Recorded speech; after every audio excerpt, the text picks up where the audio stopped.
नमस्कार दोस्तों, मैं हूं विनीत कुमार और मैं आपके लिए सुपर टेट की क्लास से करवा रहा हूं। पिछली क्लास में आप लोगों ने पढ़ लिया था मुस्लिम कालीन शिक्षा के बारे में कि मुस्लिम कालीन शिक्षा कैसी शिक्षा व्यवस्था थी। ठीक, उसमें शिक्षा कैसी चलती थी, मकतब कैसे चलते थे, मदरसे कैसे चलते थे, उसमें फिर कौन कौन से संस्कार होते थे, कौन सी उपाधियाँ दी जाती थी, इन सब के बारे में बहुत अच्छे से डिस्कशन हो गया था। आज का हमारा जो अगला नया टॉपिक है, वो टॉपिक क्या है? ब्रिटिश कालीन शिक्षा। आज हम पढ़ेंगे कि ब्रिटिश कालीन शिक्षा क्या थी, कि अंग्रेजों के समय शिक्षा व्यवस्था कैसी थी, उसके बारे में आज हम लोग पढ़ने वाले हैं। ओके, तो स्टार्ट करते हैं। प्रमुख बिंदु। भारत में सबसे पहले डच मिशनरियों ने शिक्षा पर कार्य शुरू किया। अगर पूछा जाए कि भारत में सबसे पहले किसने कार्य शुरू किया तो शिक्षा के बारे में, तो आप क्या बताएंगे? आप बताएंगे जी सबसे पहले डच मिशनरियां यहाँ पर आई थी, तो उन्होंने क्या किया था? शिक्षा व्यवस्था का कार्य शुरू किया था। आगे चलते हैं। विलियम कैरी वार्ड मार्समैन को श्रीरामपुर त्रिमूर्ति के नाम से जाना जाता है, जो कि ईसाई धर्म के प्रचारक थे। ठीक, यानी अगर त्रिमूर्ति के नाम से किसको जाना जाता है, क्वेश्चन आ गया तो आप लोग क्या बताएंगे? आप लोग बताएंगे कि त्रिमूर्ति के नाम से जो जाना जाता था वो है विलियम कैरी। वी से विलियम होता है, समझ लीजिए आप लोग। विलियम वार्ड और मार्समैन, इनको त्रिमूर्ति के नाम से जाना जाता है। ये कौन थे जी? ये ईसाई धर्म के प्रचारक थे। आगे चलते हैं।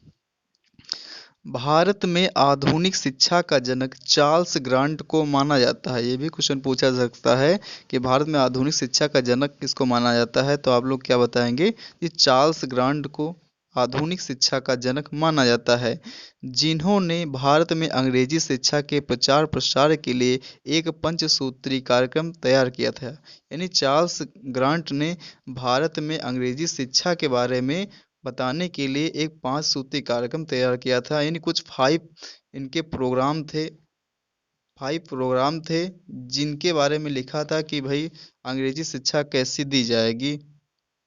आगे चलते हैं। त्रिमूर्ति में 3 लोग आते हैं। 3 लोग कौन आते हैं? पहला तो हो गया ईश्वर। ठीक, दूसरा कौन हो गया? पुत्र। पुत्र किसको बताया गया है? ईसा मसीह को ईश्वर का पुत्र बताया गया है।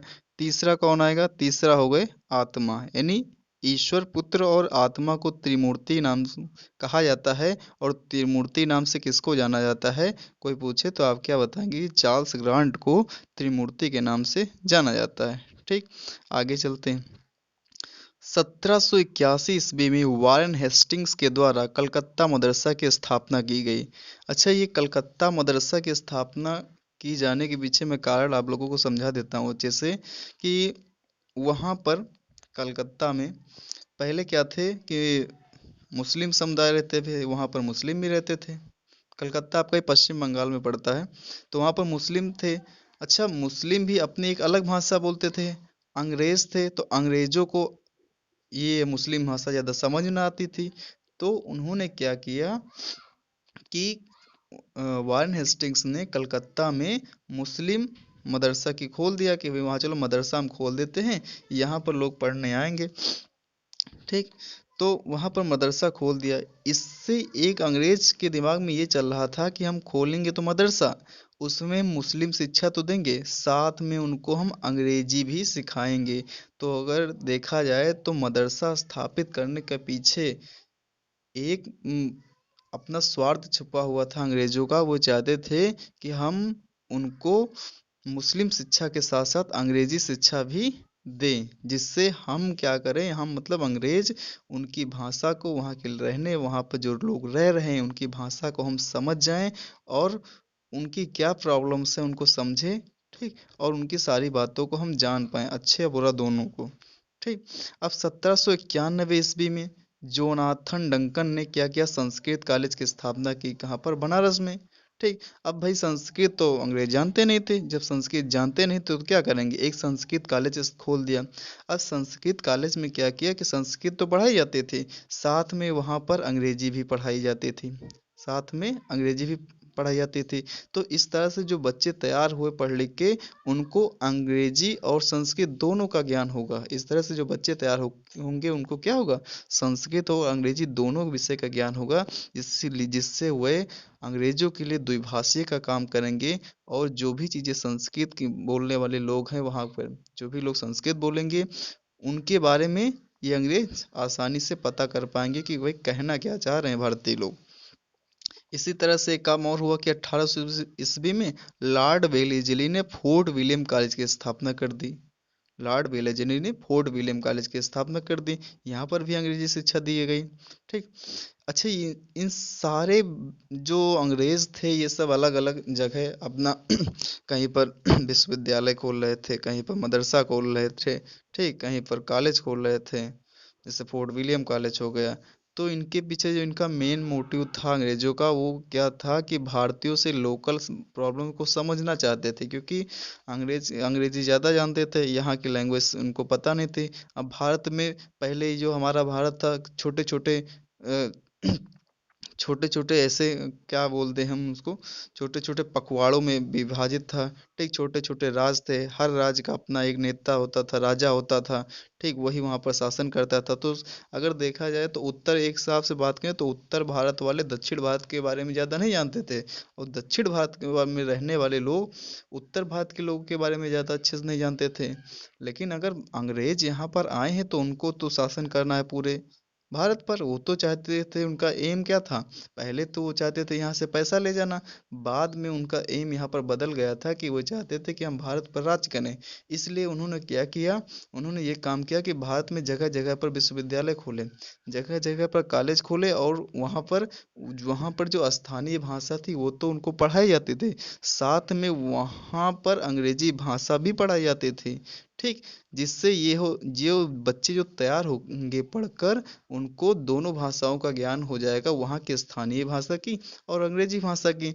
जिससे क्या होगा, जब अंग्रेज उनसे बात करेंगे तो वहाँ के बारे में, वहाँ के लोगों के बारे में वो अंग्रेज अच्छे से समझ जाएंगे। ठीक, आगे चलते हैं।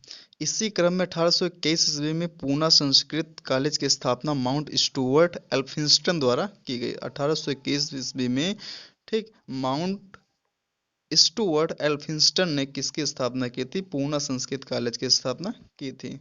ठीक, आगे स्टार्ट करते हैं। अब आगे क्या आता है, आगे आता है 1813 का चार्टर एक्ट। चार्टर एक्ट को हिंदी में कहते हैं, क्या कहते हैं, कोई बताएगा, आज्ञा पत्र कहते हैं। क्या कहते हैं, आज्ञा पत्र कहते हैं। यानी 1813 का चार्टर एक्ट आया। ठीक, 1813 का चार्टर एक्ट, इसके बाद आता है, इस आज्ञा पत्र में पहली बार भारतीय शिक्षा के प्रचार प्रसार के लिए 1 लाख रुपए की राशि आवंटित की गई। कितने रुपए की राशि आवंटित की गई, 1 लाख रुपए की राशि आवंटित की गई। ठीक, 1 लाख रुपए की राशि आवंटित की गई। ठीक। अच्छा, ये 1 लाख रुपए देने का भी इनका एक रीजन था, क्योंकि ये अलग अलग विश्वविद्यालय खोल रहे थे, कॉलेज खोल रहे थे, मदरसा खोल रहे थे। ठीक, तो वहाँ पर ये चाहते थे कि ये स्थानीय, वहाँ पर जो पढ़ने वाले बालक स्थानीय भाषा के साथ अंग्रेजी भाषा भी सीख जाएं। ठीक, अब अंग्रेजी भाषा को थोड़ा डेवलप करने के लिए वहाँ पर कुछ पैसे खर्च करने होंगे। तो वहाँ आज्ञा पत्र में बोला गया कि भाई 1 लाख रुपए क्या करिए, आप शिक्षा प्रसार के लिए आप दीजिए, कि 1 लाख रुपए में शिक्षा व्यवस्था हो। आगे चलते हैं। यह धनराशि भारत में आज्ञा पत्र के अनुसार भारतीय विद्वानों एवं भारतीय साहित्य के प्रोत्साहन के लिए खर्च हो। ठीक, यानी जो राशि 1 लाख रुपए है, ये किसके लिए खर्चा होगी, ये खर्चा होगी आपके भारतीय विद्वान के लिए और भारतीय साहित्य के प्रोत्साहन के लिए।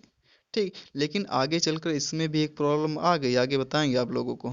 ठीक, यह प्रावधान इस आज्ञा पत्र के धारा 43 में था। ठीक, यानी अगर कोई ये कहा जाए कि 1 लाख रुपए की जो धनराशि शिक्षा व्यवस्था पर खर्च करने के लिए आवंटित की गई थी, ये किसमें लिखा था, ये जो लिखा हुआ था, ये धारा 43 में लिखा हुआ था। ठीक, आगे चलते हैं। इस आज्ञापत्र में वर्णित भारतीय विद्वान तथा भारतीय साहित्य शब्द का अर्थ स्पष्ट न होने के कारण प्रसिद्ध पाश्चात्य विवाद का जन्म हुआ। ठीक, इसमें यह हुआ था कि ये तो बोल दिया गया कि भाई शिक्षा व्यवस्था पर खर्च होगा, और शिक्षा व्यवस्था में किस पर? भारतीय विद्वान पर और भारतीय साहित्य पर, भारतीय विद्वान पर, भारतीय साहित्य पर। लेकिन इसका लोग अर्थ ही नहीं समझ पाए कि भारतीय विद्वान कौन है और भारतीय साहित्य क्या है। कौन भारतीय विद्वान है, कौन भारतीय साहित्य है, इसी के बारे में हो गई कंफ्यूजन, और हो गई आगे प्रॉब्लम शुरू। ठीक। और किसका जन्म हो गया? पाश्चात्य विवाद का जन्म हो गया पूरी तरीके से। ठीक। अब उसके बाद में 1813 का आज्ञा पत्र के बाद में अगला आता है 1833 का आज्ञा पत्र। ये आज्ञा पत्र क्या था? पहला वाला कब आया था? 1813 में। ठीक। इसमें 20 जोड़ जोड़ दो तो कब कितना हो गया? ये हो गया आपका 1833। कितना होगा? 1833। यानी ये कहा जाए कि आज्ञा पत्र 20-20 साल पर आया करता था पहले। ठीक। अब इसमें क्या किया गया? 1833 के आज्ञा पत्र में शिक्षा के लिए धनराशि पहले 1 लाख रुपए थी, जिसको बढ़ाकर अब 10 लाख रुपए कर दी गई। कितनी रुपए कर दी गई? 10 लाख रुपए कर दी गई। ठीक।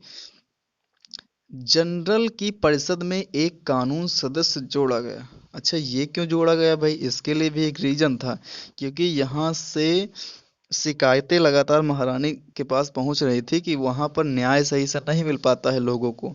तो वहां की महारानी ने क्या किया कि जनरल की परिषद में एक कानून सदस्य को और ऐड कर दिया। कहा कि ये लो, हम एक अन्य सदस्य को ऐड कर रहे हैं, ये क्या करेगा, वहां पर जो न्याय मिल रहा है लोगों को, सही मिल रहा है कि गलत मिल रहा है, इसके बारे में अच्छी जानकारी हमको देगा, और वहाँ के न्याय के बारे में हमको बताएगा कि क्या प्रॉब्लम्स है वहाँ पर। ठीक। अच्छा, ये कानून सदस्य जो जोड़ा गया उसमें किसको जोड़ा गया? वो आया आपका मैकाले। कौन आया? मैकाले। मैकाले 1834 ईस्वी में कानून सदस्य के रूप में जोड़ दिया गया इसमें कि लॉर्ड मैकाले को बोला गया कि आप जाइए और वहां पर न्याय व्यवस्था को देखिए। ठीक। अब 2 फरवरी 1835 ईस्वी में लॉर्ड मैकाले ने अपना विवरण पत्र प्रस्तुत किया लॉर्ड विलियम बेंटिंक के सामने। यानी क्या किया? लॉर्ड मैकाले ने अपना विवरण पत्र प्रस्तुत किया। क्यों प्रस्तुत किया? जब यहाँ पर लॉर्ड मैकाले आया, उन्होंने प्रॉब्लम्स देखी शिक्षा व्यवस्था के बारे में, कि तो यहाँ पर मेन प्रॉब्लम क्या थी? ये भारतीय विद्वान कौन थे, भारतीय साहित्य कौन थे। ठीक। इसी के कारण उत्पन्न हुआ था पाश्चात्य विवाद। तो उसके बारे में अच्छे से एनालिसिस किया किसने? लॉर्ड मैकाले ने। और अपना विवरण पत्र दिया कि भाई भारतीय साहित्य क्या है और भारतीय विद्वान कौन है, इनके बारे में अपना विवरण पत्र कब देता है? 2 फरवरी 1835 ईस्वी को। ठीक। लॉर्ड मैकाले ने धारा 13 तथा पाश्चात्य विवाद का गहन अध्ययन किया, और 2 फरवरी 1835 ईस्वी में इस विवाद को समाप्त कर दिया गया। ये तो आपको समझा चुके अभी हम। ठीक। विवरण पत्र। अब इनके विवरण पत्र में क्या था वो देख लेते हैं। चार्टर एक्ट की धारा 43 में प्रावधान की गई धनराशि को गवर्नर जनरल या सरकार अपनी इच्छा के अनुसार खर्च कर सकती है। यानी जितनी राशि शिक्षा व्यवस्था के लिए उसमें आवंटित की गई थी, उसको सरकार अपनी इच्छा के अनुसार खर्च कर सकती है। उसमें किसी की परमिशन लेने की जरूरत नहीं थी सरकार को, कि चले किसी की दूसरे की परमिशन लेके भैया ये बताओ कि ये यहाँ पर पैसा खर्चा करें कि ना करें, अच्छा होगा कि नहीं होगा। इन सब की परमिशन की जरूरत नहीं थी। ये किसने बता दिया? लॉर्ड मैकाले ने स्पष्ट कर दिया अच्छी तरीके से। भारतीय साहित्य का अर्थ सिर्फ संस्कृत, अरबी, फारसी साहित्य से नहीं है, अपितु अंग्रेजी साहित्य से भी है। किससे है? अंग्रेजी साहित्य से भी है। यानी भारतीय साहित्य में केवल भारतीय नहीं आएंगे। ठीक। केवल भारतीय भाषा नहीं आएंगी, जैसे संस्कृत हो गया, उसमें और भी चीजें आएंगी। भारतीय साहित्य का मतलब होगा जी संस्कृत भाषा, अरबी भाषा, फारसी भाषा। इसका जो साहित्य होता है, इसमें जो पुस्तकें लिखी गई हैं, उनका जो व्याकरण है, उनके विकास के लिए पैसा होगा। ठीक। और इसमें अंग्रेजी साहित्य भी आएगा। ये इन्होंने किसने क्लियर कर दिया? लॉर्ड मैकाले ने इस बात को क्लियर कर दिया। आगे चलते हैं। भारतीय विद्वानों में सिर्फ अरबी भाषा के मौलवी या संस्कृत के पंडित ही नहीं, अपितु वे भारतीय भी आते हैं जिन्होंने यूरोप में जाकर शिक्षा ली है। अब भारतीय विद्वान का ये मतलब नहीं होगा कि जो भारत में रहते हैं विद्वान, वही विद्वान के लिए पैसा खर्च होगा। इसका मतलब भारतीय विद्वान का मतलब ये होगा कि वे लोग यहाँ पर भारत में रहने वाले जिन्होंने यूरोप में जाकर शिक्षा ली है, उसके बाद में यहाँ वापस चले आए हैं, उनको भी भारतीय विद्वान कहा जाएगा। ठीक, आगे चलते हैं।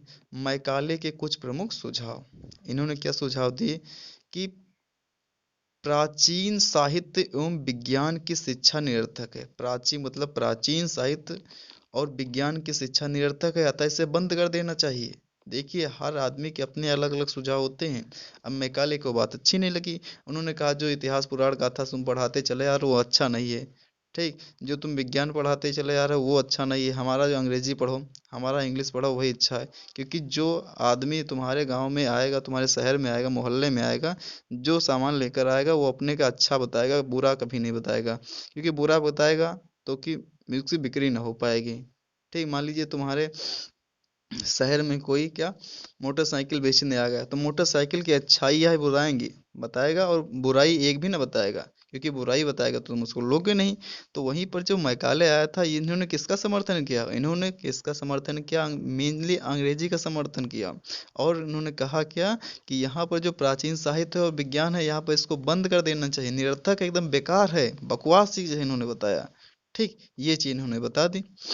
आगे क्या बताया, पाश्चात्य ज्ञान विज्ञान तार्किक एवं प्रमाणिक है। इन्होंने क्या बताया कि जो अंग्रेजी वाला ज्ञान है, पाश्चात्य ज्ञान, अंग्रेजी वाला विज्ञान है, ठीक, और अंग्रेजी वाले जो रीजनिंग है वो सब क्या है, प्रमाण है, उनके प्रमाण है, वो एकदम प्रमाणित है, वो एकदम एक्यूरेट है, बिल्कुल सही है, उन्हीं को आप पढ़ाइए, अतः इसे शिक्षा में जगह दी जानी चाहिए।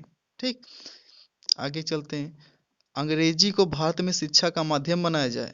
इन्होंने क्या बोल दिया कि भैया यहाँ पर हर आदमी की अलग अलग भाषा है, हर आदमी का मतलब हो गया कि अलग अलग छोटे छोटे यहाँ पर स्टेट बने हैं, छोटे छोटे स्टेट में सब अलग अलग अपनी भाषा बोलते हैं। तो यहाँ पर कोई कॉमन लैंग्वेज नहीं है भारत में, कोई भारत में कॉमन लैंग्वेज नहीं है जिसकी हर आदमी, एक आदमी दूसरे आदमी की बात को समझ पाए। ठीक, तो ये काम तो उन्होंने अच्छा मैं कहूँगा किया कि अंग्रेजी को भारत में शिक्षा का माध्यम बना दिया जाए। अरे अंग्रेजी को ना करते लेकिन किसी दूसरी भाषा को कर सकते थे। ठीक, लेकिन अंग्रेज था तो बात किसकी करेगा, अंग्रेजी की। ठीक, तो ये कहीं तक ठीक था कि अगर अंग्रेजी भाषा को एक शिक्षा का माध्यम बना देगा तो एक ऐसी भाषा का जन्म होगा जिससे भारत में रहने वाले सभी लोग एक दूसरे की बात को समझ पाएंगे। ठीक, ये काम कहीं तक आगे ठीक था। आगे चलते हैं। भारत में बहुभाषिकता है। अच्छा, अंग्रेजी भाषा पूरे इंडिया में क्यों लागू किया जाए, क्योंकि भारत में बहुभाषिकता, बहुभाषिकता का मतलब है कि भारत में रहने वाले अलग अलग जगह पर लोग अलग अलग भाषाएं बोलते हैं, अलग अलग भाषाएं बोलते हैं, भारत में अनेक प्रकार की भाषाएं बोली जाती हैं, इससे बहुभाषिकता कहते हैं। यानी भारत में बहुभाषिकता है, अतः यहाँ पर एक कॉमन लैंग्वेज यूज करना चाहिए, एक कॉमन भाषा यूज करनी चाहिए, अंग्रेजी। यानी तुम अपनी स्थानीय भाषा तो बोलो ही, साथ में अंग्रेजी भी बोलो। मान लीजिए कि आपकी भाषा हमको समझ में नहीं आती तो हमने अंग्रेजी सीखा, हम आपसे अंग्रेजी में बात करेंगे। ठीक, आगे चलते हैं। तथा भाषाएं क्या है, अविकसित है, यानी किसी भी भाषा का पूर्ण रूप से विकास नहीं हुआ है। इनका मतलब क्या था कि किसी भी भाषा का पूर्ण रूप से विकास नहीं हुआ, अविकसित है भाषा, और भाषाओं में क्या है, बहुभाषिकता है। ठीक, अंग्रेजी में दुनिया का सबस्टेट ज्ञान भंडार है। यानी मैकाले ने क्या बता दिया, मैकाले ने ये बता दिया कि यहाँ पर की जो अंग्रेजी है, हम जो आपको अंग्रेजी पढ़ाएंगे उसका बहुत बड़ा व्याकरण है, वहाँ पर बहुत सारा ज्ञान है, उसमें बहुत सारी चीजें हैं। ठीक, उनको हम आपको सिखाएंगे। भारत में अंग्रेजी शासकों द्वारा बोली जाने वाली भाषा है।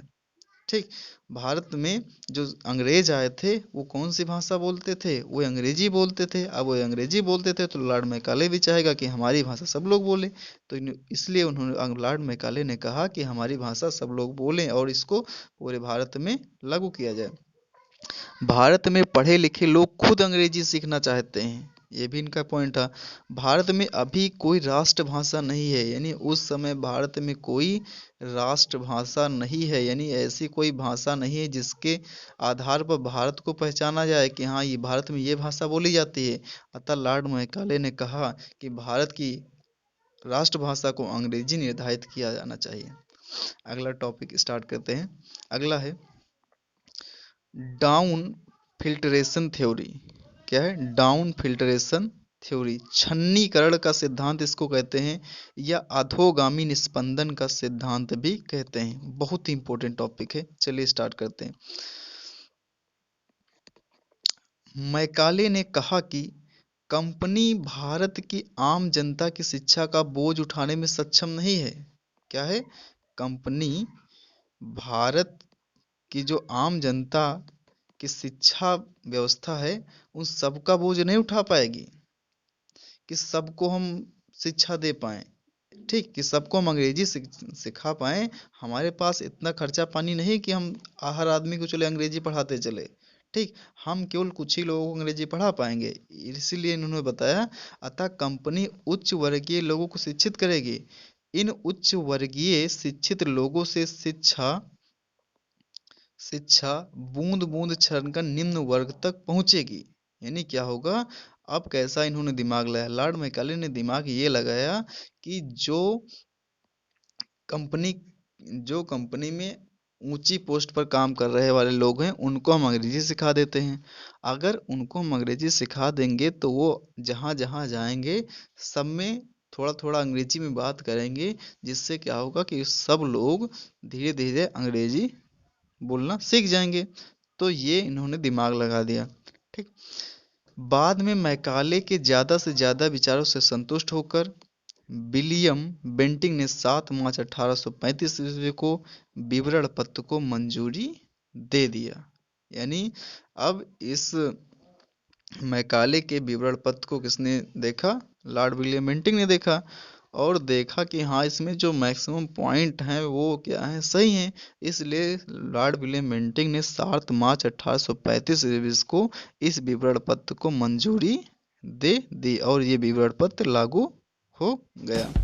आज का क्लास आपकी यहीं पर कंप्लीट हुई। मिलते हैं अगली क्लास में। चैनल को सब्सक्राइब करना ना भूलें। Thank you guys.